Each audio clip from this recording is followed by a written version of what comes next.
سلسلة خلي طرحتك طويلة وسترة وشيك، سلسلة 30 يوم ب 30 لفة جديدة. ده اليوم ال11، اللفة رقم 11، واللفة دي للمناسبات وهيطلع شكلها كده.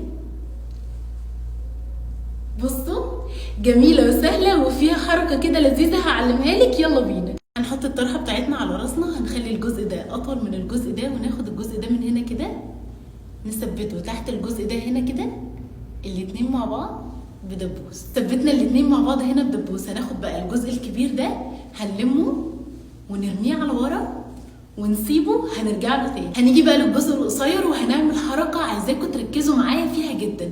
هنيجي من هنا كده نبدا نعمل كسر في الطرحه لحد ما نوصل قبل الاخر. هنسيب الجزء ده كده من غير كسر، والكسر دي هنثبتها مع بعض كلها هنا كده بدبوس نفس لون الطرحه. ثبتنا كشكشه هنا اهو بدبوس. هناخد بقى حرف الجزء الطويل ده هنفرده لحد ما نوصله لكتفنا ده، نغطي بيه الظهر ونثبته هنا بدبوس.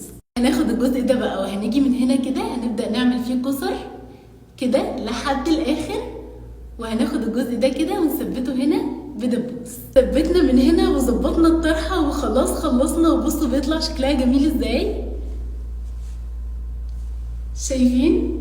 لذيذه مش كده؟ جربوها وقولوا لي رايكم في الكومنتات.